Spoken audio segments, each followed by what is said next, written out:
बहुत समय पहले की बात है। एक चरवाहा था जिसके पास 10 भेड़ थी।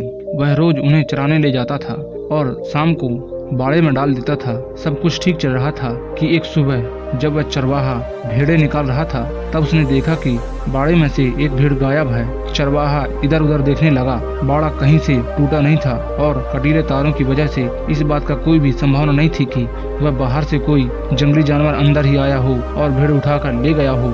चरवाहा बाकी बची भेड़ों की तरफ घूमा और पूछा, क्या तुम लोगों को पता है कि यहाँ से एक भेड़ गायब कैसे हो गई? क्या रात को यहाँ कुछ हुआ था? सभी भेड़ों ने ना में सिर हिला दिया। उस दिन भेड़ों के चराने के बाद चरवाहे ने हमेशा की तरह भेड़ों को बाड़े में डाल दिया। अगली सुबह जब वह आया तो उसकी आंखें आश्चर्य से खुली रह गईं। आज भी एक भेड़ गायब थी और वह सिर्फ 8 भेड़ें बची थी।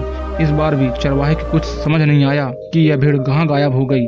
बाकी बचे भेड़ों से पूछने के बाद कुछ पता नहीं चला। ऐसा लगातार होने लगा और रोज एक रात में एक भेड़ गायब हो जाती। फिर एक दिन ऐसा आया कि बाड़े में बस 2 भेड़ें ही बची। चरवाहा भी बिल्कुल निराश हो चुका था। मन ही मन वो अपना दुर्भाग्य मानकर सब कुछ भगवान पर छोड़ दिया। आज भी वो उन दोनों भेड़ों को बाड़े में डालने के बाद मुड़ा, तभी पीछे से आवाज आई, रुको रुको, मुझे अकेला छोड़कर मत जाओ, वरना ये भेड़ आज रात मुझे भी मार डालेंगी। चरवाहा फौरन पलटा और अपनी लाठी संभालते हुए बोला, भेड़िया कहाँ है भेड़िया? भेड़ इशारा करते हुए बोली, ये जो आपके सामने खड़ा है दरअसल भेड़ नहीं, भेड़ की खाल में भेड़िया है। जब पहली बार एक भेड़ गायब हुई थी तो मैं डर के मारे में उस रात को सोई नहीं थी। तब मैंने देखा कि आधी रात के बाद इसने अपनी खाल उतारी और बगल वाली भेड़ को मार कर खा गया। भेड़िया ने अपना राज खुलता देख वहां से भागना चाहा, लेकिन चरवाहा चौकन्ना था और लाठी से ताबड़तोड़ वार कर उसने वहीं उसे ढेर कर दिया। चरवाहा पूरी कहानी समझ चुका था और वह क्रोध से लाल हो गया।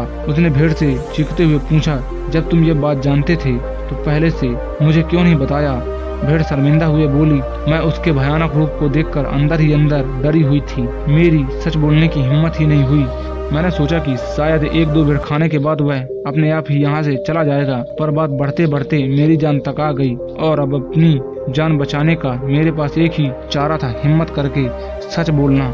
इसीलिए आज मैंने आपसे सब कुछ बता दिया। चरवाहा बोला, तुमने ये कैसे सोच लिया कि 1-2 भेड़ को मारने के बाद वह भेड़िया वहाँ से चला जाएगा? भेड़िया तो भेड़िया होता है, वह अपनी प्रकृति नहीं बदल सकता। जरा सोचो, तुम्हारी चुप्पी ने कितने निर्दोष भेड़ों की जान ले ली। अगर तुमने पहले ही सच बोलने की हिम्मत दिखाई होती तो आज सब कुछ अच्छा होता। दोस्तों, भेड़ की तरह ही हम में से ज्यादातर लोग अपनी चुप्पी मार कर बैठे हैं जब तक मुसीबत अपने सर पे नहीं आ जाती। इसीलिए इस कहानी से प्रेरणा लेना चाहिए कि समय होते हुए सही समय पर सच बोलने की हिम्मत दिखाएं और न्याय के खिलाफ आवाज उठाएं, क्योंकि आज का व्यक्ति भी यही सोचता है कि अरे दूसरे के साथ गलत होता है तो होने दो, लेकिन जब खुद के साथ गलत होने लगता है तो वह व्यक्ति हिम्मत दिखाकर उसे लड़ने की कोशिश करता है, लेकिन तब तक बहुत देर हो जाती है।